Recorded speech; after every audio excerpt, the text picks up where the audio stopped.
100 juta sebulan misalnya. Kan itu kita ngukur omset atau misalnya ngukur profit kita gitu kan. Tapi kan sebelum datang profit itu ada step-step yang istilahnya harus kita tempuh sebelum kita nyampe ke profit itu kan. Betul. Nah, pertama itu dari leads-nya. Nah, leads ini tuh Leads itu apa sih sebenarnya? leads itu orang yang berpotensi untuk membeli produk kita. Misalnya kalau kita punya toko, nah orang singkatnya bisa kita ukur gini, orang-orang yang datang ke toko kita dalam satu waktu misalnya. Misalnya 100 orang berkunjung dan belum tentu membeli sih. Jadi 100 orang masuk ke toko, terus ada sekian orang yang membeli. Nah itu tuh sekian orang yang membeli itu masuk ke poin kedua. Poin kedua itu konversi. Nah, bentuknya persentase ya?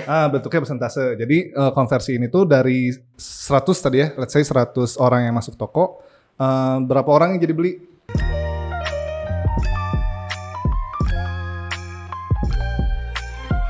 Oke, assalamualaikum warahmatullahi wabarakatuh. Juragan. Waalaikumsalam warahmatullahi wabarakatuh. Kembali lagi di ngobrol bareng Yubi. Ini panggilannya Juragan ya, bukan Yubilisius atau Yubi Lovers. Oke, teman-teman, jika teman-teman sampai ke video ini, yakinilah bahwa teman-teman kena clickbait, yaitu bagaimana mendapatkan 100 juta pertama dalam satu hari. Masya gitu Allah. ya. Dan sudah jelas bahwa pernah dapat 100 juta dalam sehari? Oh, tidak. Pernah dapat 100 juta? Kalau sudah saya tidak di sini. Kalau sudah saya tidak di sini. Kamu jual apa waktu itu? Pas tidur sih tapi dapatnya. Kurang ya. Oke, teman-teman, jika video yang teman-teman harapkanlah video yang menjelaskan bagaimana dapat 100 juta per hari, yakinilah video ini salah. Teman-teman, silakan cari video motivator-motivator lain yang menjelaskan hal tersebut bisa terjadi. Oke, teman-teman, sebelumnya perkenalkan dulu di sini ada siapa? Rifki. Terus Nova. Terus? Saya Denny. Denny, sebelumnya Rifki pernah dapat 100 juta dalam sehari? Tidak. Sebulan? Tidak. Setahun? Pernah kayaknya pernah. Tahun berapa? Lewat doang tapi Orang tua nitip transfer biar gak kena pajak. Oke. Dirjen pajak, halo. Noval, pernah dapat 100 juta dalam sehari? Enggak. Dalam sebulan? Enggak. Dalam setahun? Enggak. Oke, apalagi Noval belum pernah. Ini pernah? Kayak seumur hidup belum. Oke, teman-teman. Kak Salman udah belum? Belum juga. Kalau punya utang 100 juta pernah. Atau bagaimana? Mungkin kita mau jelasin bagaimana punya utang 100 juta. Dan melunasinya dalam sehari enggak? Oh, enggak juga. Belum pernah. Oke, teman-teman. Insya Allah kita akan diskusi ya bagaimana. Jadi mau kita ubah judulnya. Jadi bagaimana mendapatkan 100 juta dalam sehari? Ubah aja. Ubah. Kan semakin clickbait semakin banyak viewers kan. Jadi berapa? Biar teman-teman nanti tertarik. Bagaimana mendapatkan 100 juta dengan 30 hari jualan? Atau bagaimana menjadi motivator dengan fee 100 juta? Kira-kira fee-nya Mas J berapa ya? Jangan dibahas. Oke. Tahu-tahu ini jadi episode terakhir kita kalau kita bahas fee pembicara. Oke. Jadi teman-teman, kita diskusi di sini bukan sebagai personal, tapi bagaimana kita mengelola sebuah bisnis dan bisa dapetin 100 juta pertama. Mungkin ada yang mau ngomong pertama mengenai tema ini, Rifki? Mau bahas? Jadi kan ya kita sepakat ya sama-sama nggak dapat 100 juta dalam sebulan kan. Dan silakan teman-teman boleh berhenti nonton video ini jika sudah merasa kecewa dalam 10 menit pertama. Kayaknya udah kecewa dari tadi sih, cuman nggak apa-apa, kita lanjut aja. Jadi pada intinya mah kan kita ya 100 juta pertama itu kan cita-cita ya. Iya. Sepakat ya, cita-cita. Jadi ya gimana kita ikhtiarin ke arah sana sih, nggak harus terbukti juga. Sepakat nggak? Dalam konteks misalnya teman-teman mau berbisnis supaya dapat 100 juta pertama, menurut Kang Rifki gimana caranya? Punya usaha dulu. Punya usaha dulu. Betul. Sebelum punya usaha dimulai dengan niat dulu. Oke. Niat dulu. Oke, Kang Rifki boleh jelasin sesuai tor dulu aja. Sesuai tor dulu aja. Oh, salah. Apa emang bahasa apa? Oke, terima kasih teman-teman.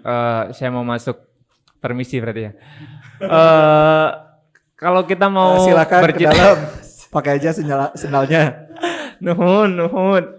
Ya, tanpa berpanjang lebar, kalau kita punya keinginan untuk mendapatkan 100 juta pertama ya, yang pertama niat kan ya. Kayak Kang Rifki tadi bilang. Terus Metodenya tentu dari macam-macam, bisa dari usaha, bisa dari mencuri kalau haram. Coba listkan yang haram apa, yang halal apa. Saya mencuri kalau haram tuh gimana? Ya, kalau misalnya mau jalan yang haram, kan rezeki itu bisa dua macam, bisa halal, bisa haram. Tapi semuanya itu namanya rezeki. Oke. Kita kan nggak Dan menyertakan kita selaku usaha orang halal. lain, misalnya koruptor punya uang bermiliar-miliar, kita nggak boleh meminta hartanya walaupun dia harta yang haram. Pesan moral, Soalnya pesan itu rezeki moral. orang. Oke, lanjut guys, sorry. Jadi ya gitu. Tapi ini saya akan membahas kalau misalnya kita mau melalui jalur yang pengusaha. Mas J itu punya buku namanya BLL, buka langsung laris atau Bulala, asik. Di situ ada 7 Asik sendiri. ada 7 formula buka langsung laris. Yang pertama itu bidik pasar potensial. Jadi kalau teman-teman masih dalam posisi 0 ini ya, bingung mau jualan apa, yang pertama itu bidik pasar potensial. Nggak perlu jadi chef untuk bisa jualan makanan, nggak perlu jadi bencong untuk bisa jadi pemilik salon. Asik. Pengalaman atau Ya, jadi pertama bidik pasar potensial. Termasuk juga gak perlu punya salon untuk jadi bencong. Sorry, ini kita fokus kembali. Fokus kembali ke saya. Yang Jadi nggak kedua fokus. adalah produk yang ngangenin.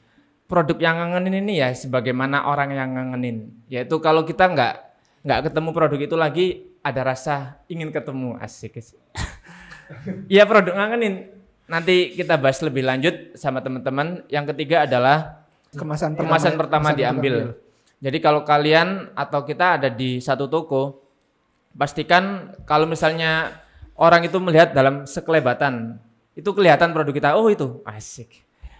Jadi kalau boleh gak dulu asik-asikan dulu? siap. Ya itu ya, kemasan pertama diambil. Terus yang keempat adalah merek yang ngetop.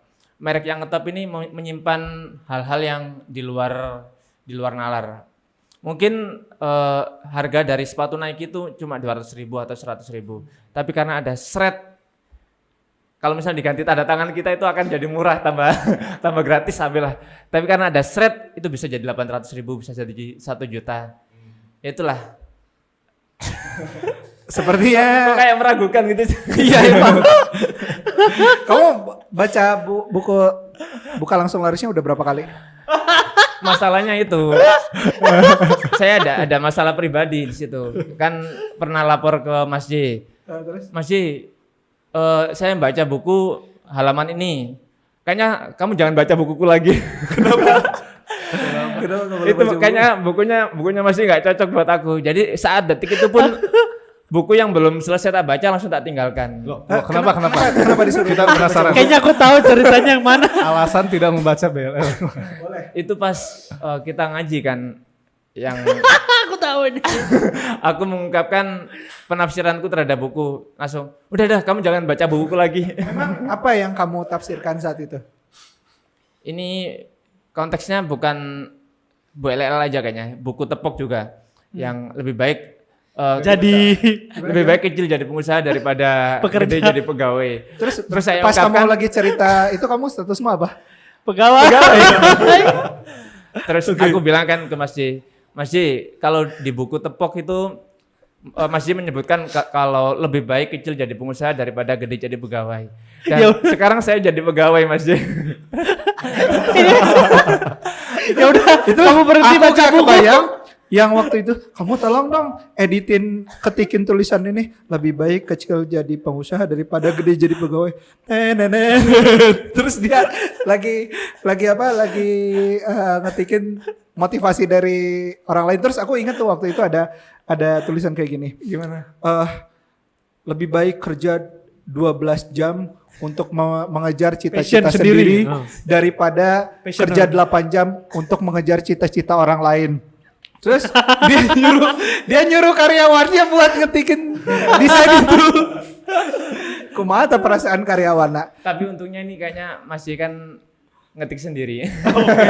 Jadi aman. Tapi itu menarik sih buat diteliti lebih lanjut. Misalnya aku minta ke Noval, Noval bisa gak guyub penjualnya dibikin lebih kencang? Bisa nggak? Bisa. Bisa supaya aku cepat beli mobil mewah. Mau gak?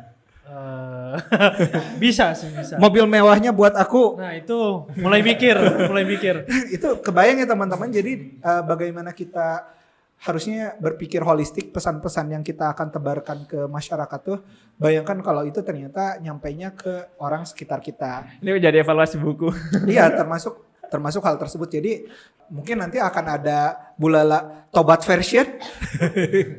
Oke. Lanjut. Lanjut balik ke topik apa tadi 100 juta menurut Bulala. Ya, jadi apapun bukunya itu, yang penting kamu Teh sebagai botol, pembicara, sasar.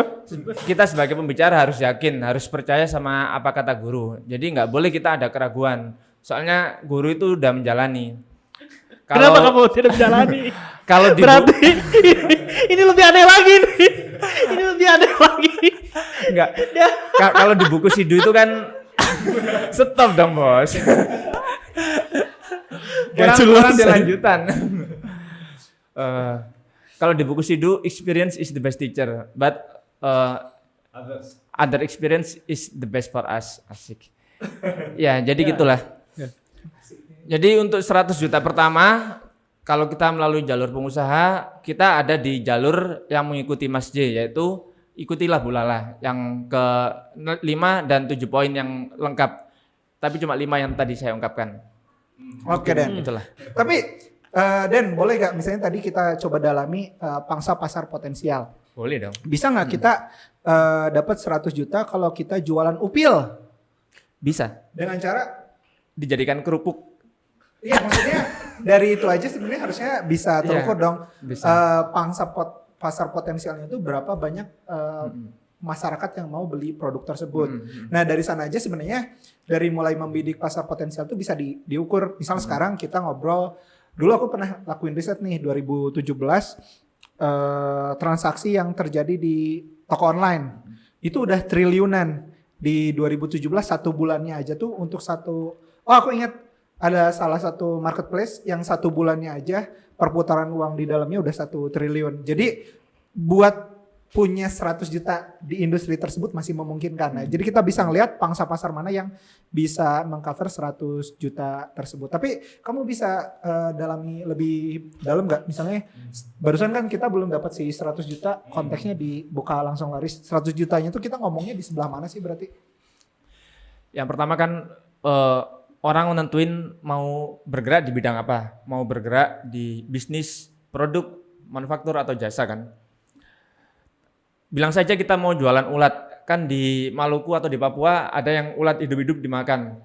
Kan kita yang sering lihat jejak petualang kayak aku sendiri tuh pengen nyoba. Tapi kok kalau mau ke Papua ongkos pesawatnya berapa untuk demi beli satu ulat. Jadi misalnya harga pesawat PP 10 juta. Ulatnya cuma Rp1.000. Aku rela beli 100.000 misalnya. Jadi itu salah satu peluang, yaitu mungkin di Bandung ada namanya Batagor Kingsley. Tapi di Malang nggak ada Batagor yang terkenal, itu namanya pasar potensial. Oh iya. Buat teman-teman yang sudah baca buku atau belum baca buku Lala bisa lihat ada 12 kriteria pangsa pasar potensial yang ada di sini. Yang nomor 1 adalah ini, 2, nomor 3, nomor 4, 5, 6, 7, 8, 9, 10, 11, 12. Oke, lanjut. Mungkin ada tambahan dari yang lain? Dari perspektif Noval, bagaimana buat dapat 100 juta pertama? Dengan cara berbisnis tentu ya. Gampang. Gimana caranya? Jadi broker jual rumah. Oh, bukan ini ya, bukan jualan tes PCR dan sebagainya. Kira-kira kalau jualan tes PCR bisa dapat gak dapat 100 juta? Lebih. Waduh, lanjut Noval, gimana Noval? Tadi sih bisa milih produknya atau kategori apa yang mau kita geluti gitu. Kalau saya mau 100 juta mending saya jual satu rumah, cuman yang nilai rumahnya mungkin 25 miliar, terus kita dapat sekian persennya dari... Biasanya berapa sih kalau jualan rumah persentasenya komisi? 5% kalau. Oh bisa 5%. Saya pernah dengar 4% juga, ada yang ngomong 2%. Kita case 2% deh kalau dapat 100 juta dari 2% berarti berapa tuh? 50 miliar ya? 50. Ya, 50 ya. 50 miliar. Oke. Bisa dicari rumah kayak gitu berarti di mana tuh? Bisa Pondok Indah. 5 5 miliar. 5 miliar. Enggak dong, kalau 10% berarti kalau Coba ada kalkulator. coba berapa itu? 100 juta kali 50 kan? Oke, benar. Iya, matematika ITB. Oh, berarti cukup rumah 5 miliar 5 bisa dapat 100 juta. dapat 100 juta. Oh, banyak nih rumah-rumah di KP. Oh, iya, KBP, iya. harganya 5 miliaran. Balik ke konteks yang tadi deh, misalnya dari perspektif Noval sendiri buat dapat 100 juta itu gimana caranya? Caranya harus ada networking yang sangat kuat sih. Kalau mau Di cara konteks mudah, jualan rumah. jualan rumah tadi ya. Kalau mau susah-susah gitu. Misalkan cari konglomerat lah yang pengen tinggal di area Bandung atau Kota Baru. Terus kita cari yang dia 50 miliar bagi dia tuh bukan sesuatu yang besar. Jadi Cara carinya gimana, Pak? cara carinya gampang. Kalau bisa lewat kita datang gitu ke tempat-tempat yang mereka kemungkinan datang, bisa ke hotel-hotel yang bintang 6. Sarang bintang semutnya. 5. Iya, sarang semutnya bener. Jadi gimana tuh cara dapat kontak mereka misalnya dan sebagainya? Kalau teman saya tuh pernah gini sih, dia pakai jas, beli jas lah, jadi kayak profesional yang kelihatannya emang udah expert dalam bidangnya gitu. Terus dia ke hotel kayak Shangri-La kalau di Jakarta atau di Pullman atau di mana, rata-rata di lobby tuh banyak orang yang ada rapat atau apa. Bisa jadi kan di situ ada apa ya? Ada kayak tempat kopi atau apa. Ya kita bisa saling sapa gitu atau apa. Ya itu kan occasional atau ya bisa jadi ya, bisa jadi enggak gitu. Cuman itu sarang semutnya biasa gitu. Persis sih, di luar value apakah melakukan hal tersebut etis apa tidak ya. Dulu juga saya pernah diajarin sih Val, buat dapetin database orang kaya. Oh iya. Caranya tuh Nomor adalah telepon. betul dari nomor telepon. Waktu itu diajarin kan nomor telepon tuh di tahun 2000. Saya ingat bapak saya pernah beli handphone dan harga nomor telepon tuh 250.000. Dulu tuh SIM card. si SIM cardnya tuh dibungkus kayak ini kan, pakai Kaset. kayak kaset, betul. Jadi setebal itu. album gitu. Kaset. Dan nggak kan kalau sekarang beli SIM card dibuang bekasnya. Dulu mah disimpan itu teh karena ngerasa harganya Mahal 250.000 di tahun 2000 berapa gitu.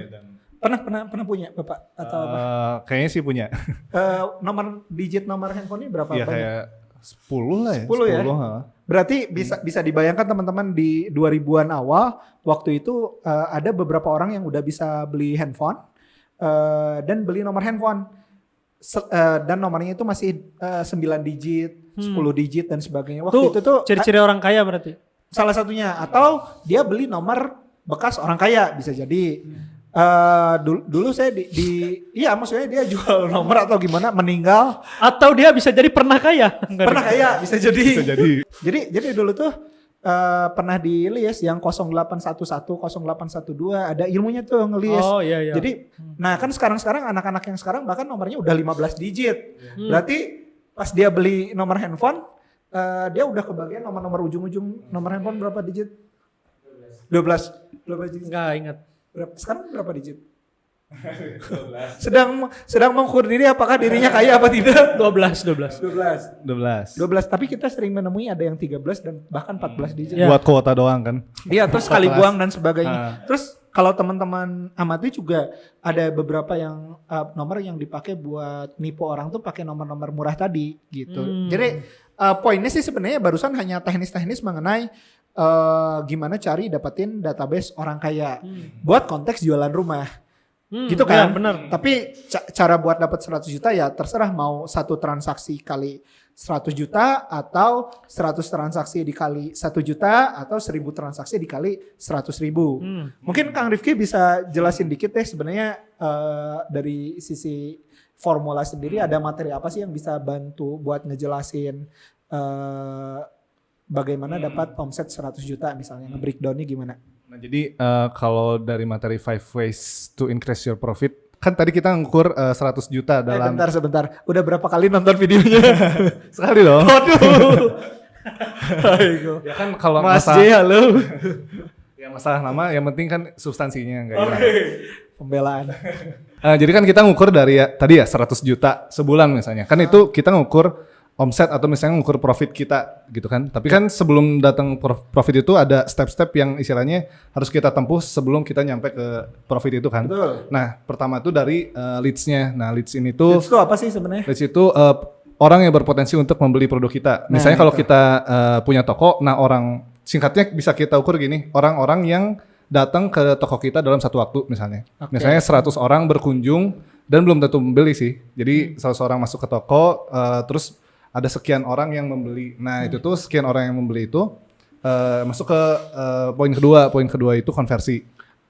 Nah, Bentuknya persentase ya? Bentuknya persentase. Jadi konversi ini tuh dari 100 tadi ya, let's say 100 orang yang masuk toko, berapa orang yang jadi beli?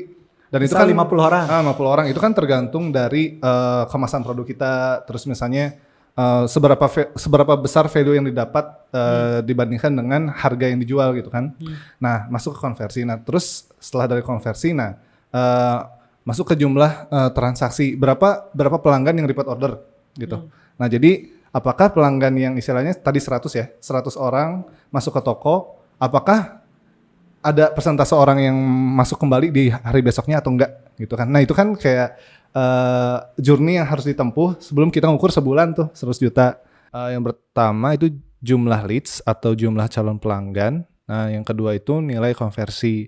Dan ketika leads tadi dikali dengan nilai konversi itu akan menjadi jumlah pelanggan. Nah, kemudian di poin ketiganya itu jumlah transaksi pelanggan per bulan. Nah, kemudian yang keempat itu rata-rata rupiah per transaksi dari pelanggan.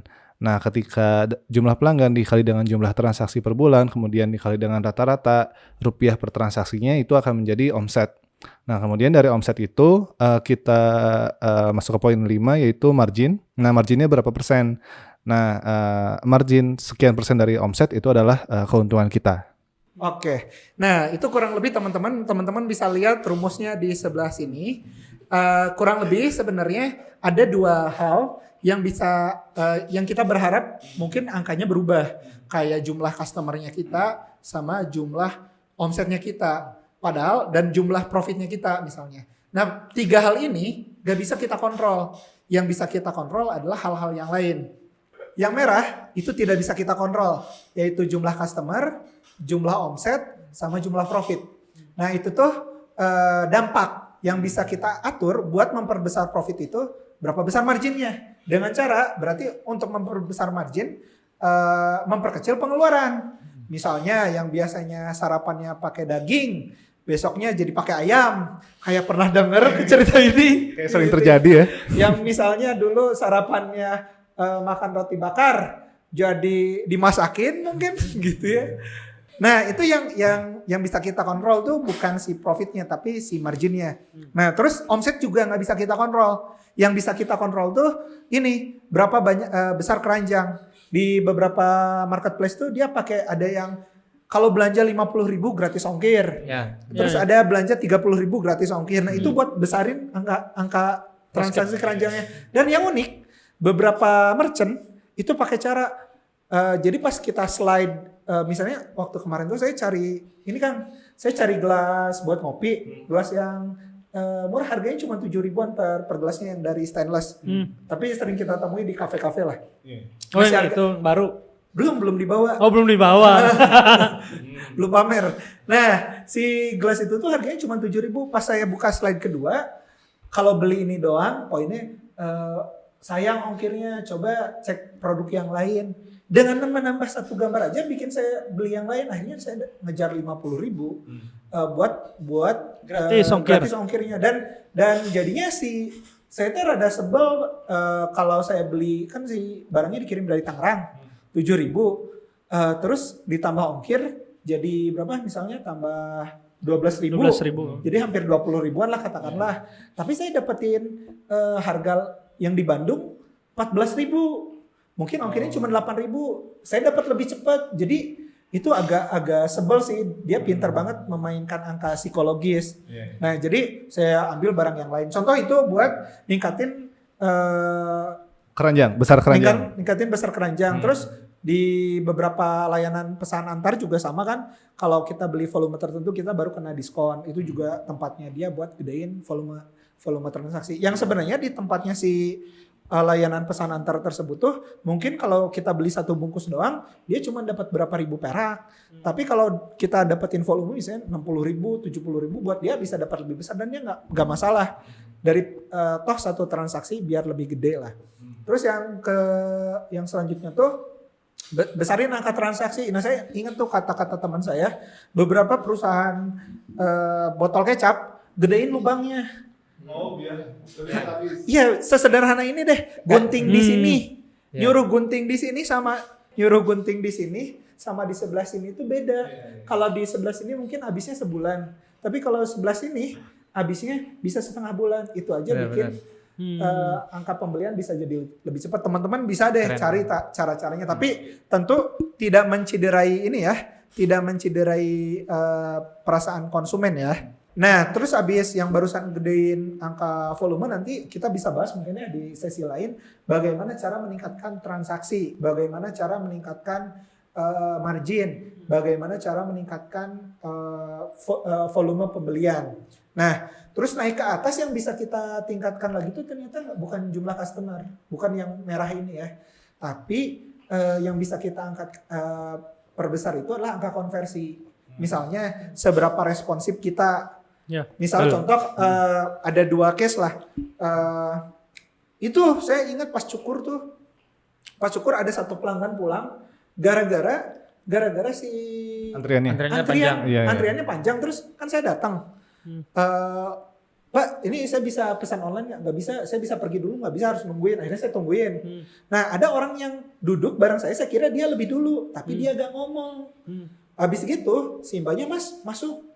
Mbak bukannya dia dulu ya, saya tuh udah ngomong kayak gitu. Enggak, Mas dulu, soalnya Mas ini gak ngomong. Padahal saya udah rela. Udah rela buat ini. Padahal saya tuh udah rela buat ngasih antriannya. Mas dulu, dan saya juga tahu Mas yang lebih dulu. Nah, ganti orang ini bisa ningkatin angka konversi. Minimal nambah satu konsumen tadi. Tahu nggak si konsumen tadi akhirnya milih pulang.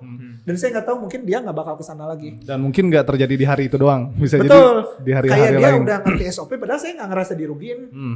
Karena hanya dia tidak ngomong. Nah, meningkatkan kualitas layanan aja. CS responsif dan itu udah bisa meningkatkan angka konversi. Nah, tapi ini nih mau nanya nih, misalkan kan ada case di Jogja itu ada gudeg Bromo atau gudeg-gudeg yang lain yang kita tuh harus ngantri gitu. Kalau nggak ngantri nggak laku gitu. Jadi ada case-nya misalkan di gudeg Bromo itu memang pasti ngantri banget, cuman banyak gitu orang yang mau datang dan rela mengantri gitu. Ada yang satu yang kayak gitu.